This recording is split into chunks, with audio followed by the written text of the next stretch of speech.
All right, so now we know a little bit more about some of the different kinds of the ways that logical argumentations have been used in the past and the different sort of ways they've been used in science and dialectic and things like that.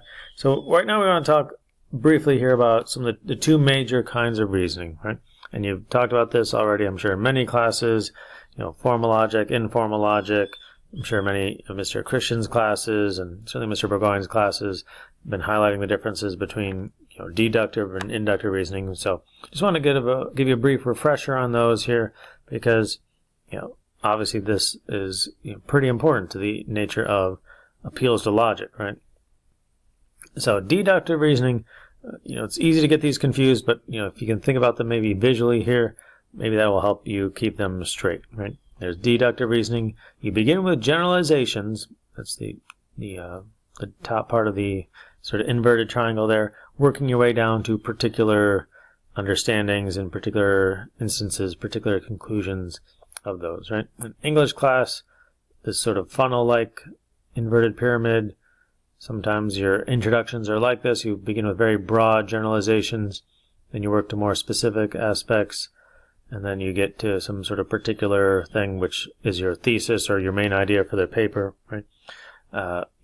Like way back in the day, world literature might talk about, in the classical epic world, heroism and battlefield bravery was one of the most important aspects to the life of any sort of military-minded warrior, right? Very broad, very general. More specifically, in the Iliad by Homer, you've got some of the major heroes are fighting for not just peace and the end of war, but they're fighting for individual glory, individual honor and achievements, more specific than the general, all kinds of heroes. Here, the Trojan War heroes.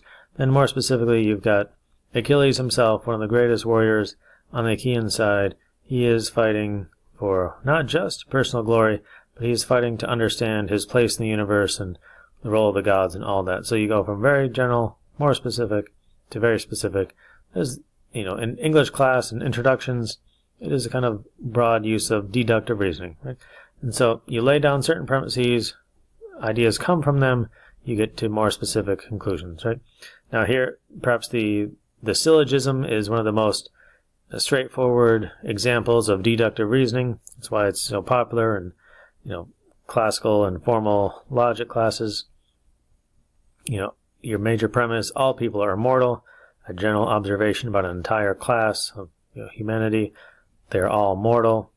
Your minor premise, Socrates is a person, is a particular premise, an observation about a single member of that class, leading to your conclusion, ergo, Socrates is mortal. You compare the premises, and so your conclusion, unlike in English class, and hope, you never did this, but that was good, your conclusion would not just restate your introduction. Your conclusion actually compares and evaluates the ideas, the premises that have been laid out. What can you learn from them? How do they relate to each other? Your conclusion is something more that, this particular has this aspect of this general class, so now I know I can draw, even though it's not stated in the first two premises, I can put them together for my conclusion, right? Deductive reasoning. Sherlock Holmes and a lot of mystery writers and mystery characters often use deductive reasoning. A lot of times people will say it's deductive when it's not deductive, but you begin with particular generalizations, and you work your way towards particular instances, particular examples. That is deductive reasoning. You start from the broad, very general, to more specific, the precise, the particular. That is deductive reasoning. Okay? It's important to note that there's a formula to it, and that's how it works so often, right? That you begin with a generalization, a class of things, you work your way to specific instances of things. The premises are that, if you know and can understand aspects of the general class, if you know what those characteristics are, when you can identify particular instances of them, then you can know that particular instance if you know the class and the group makeup. Now, obviously, this sort of kind of reasoning has been misused and abused in human history and in certain situations. Obviously, we're not encouraging you to do that sort of thing. Just because an instance or a person or something like that belongs to a class doesn't mean necessarily all the positive or negative attributes of that class specifically go to that individual. Just like if you remember Melissa Ye's thesis from last year, for example, right? That sometimes being a particular of a class is negative because all the assumed characteristics of a general class don't always go for those particulars. So obviously we're trying to avoid that sort of misuse of logic and misuse of deductive reasoning. So, try to avoid that yourself and know that the basic premise is still true, especially when it's used correctly, that the people, the members of that class or group are linked together because they do have similar traits or similar likenesses. And there are sometimes even subclasses and subgroups that can show this is how I know these things. If I can look at this class, I can understand the particulars, right? A large class like of cats in general, a subclass of domesticated cats, then a particular, a house cat, for example. If you know general characteristics of the class, which helps you understand the subclass, then you can know that subclass, and then you can identify, all right, now I'm prepared to understand the characteristics of these particulars. That is deductive reasoning. Induction is the opposite sort of path, right? You begin with the particulars, and you move your way from specific instances out to universal or general understandings or general statements, right?